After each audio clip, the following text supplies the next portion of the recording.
আপনারা লক্ষ্য করছেন গোটা রাজ্যে উন্মাদনা তৈরি হয়েছে মানুষের মধ্যে। সিপিআইএমের 24তম রাজ্য সম্মেলন আগামী 29 থেকে 31 তারিখ আগরতলা শহরে অনুষ্ঠিত হবে। 29 তারিখ প্রকাশ্য জমায়েতের মধ্য দিয়ে আমাদের এই সম্মেলনের কাজ শুরু হবে। আপনারা জানেন আমরা আস্তাবল ময়দান চেয়ে আবেদন করেছিলাম রাজ্য সরকারের কাছে।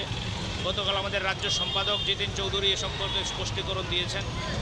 রাজ্য সরকার প্রথম দিকে আমাদের আস্তাবল ময়দান দেবে বললেও পরের দিকে নিয়ে অনেকটা জলঘোলা করার চেষ্টা করছে।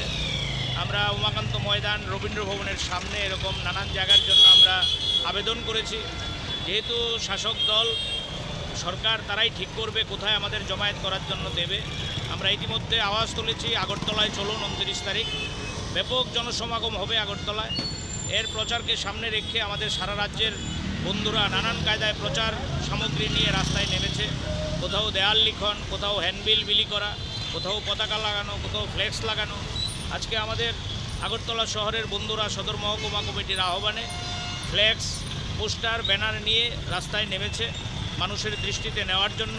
আপনারা জানেন আমাদের সিপিআইএম 2018 সালের পর থেকেই বহু আক্রমণ মোকাবেলা করে মানুষের জন্য লড়াই করছে। আমাদের বহু বন্ধু আক্রান্ত হয়ে বাড়ি ছাড়া, ঘর ছাড়া, তারপরেও তারা লাল ঝান্ডা ছাড়ছে না। এবং এই রাজ্যের মানুষ বিশ্বাস করে লাল ঝান্ডাই এই রাজ্যকে আবার নতুন সকাল দেখাতে পারবে। রাজ্যের মধ্যে একটা অরাজক পরিস্থিতি লক্ষ্য করছেন আপনারা। ব্যবসায়ীদের ব্যবসা নেই, বেকারদের কাজ নেই, ছাত্রদের শিক্ষার পরিকাঠামো নেই, হাসপাতালের মধ্যে রোগীর চিকিৎসার বন্দোবস্ত নেই, ডাক্তার মার খাচ্ছে হাসপাতালে, ব্লকের মধ্যে বিডিও মার খাচ্ছে, জেলা দপ্তরের কর্মচারীরা আক্রান্ত হচ্ছে, ব্যবসায়ীরা আক্রান্ত হচ্ছে, ঠিকাদাররা টেন্ডার দিতে পারছেন না। গোটা রাজ্যে মাফিয়া রাজ তৈরি হয়েছে। এর বিরুদ্ধে আওয়াজ তোলার জন্য গোটা রাজ্যের মানুষ তৈরি হচ্ছে এবং আমরা আত্মবিশ্বাসী এই 29 তারিখের যে প্রকাশ্য জমায়েত, এই জমায়েত ঐতিহাসিক আকার ধারণ করবে এবং সিপিআইএমের যে রাজ্য সম্মেলন, এই রাজ্য সম্মেলন থেকে এই রাজ্যে শাসক গোষ্ঠীর যে অবৈধ আনাগোনা তার বিরুদ্ধে ব্যাপক লড়াইয়ের মঞ্চ সেখানে তৈরি হবে।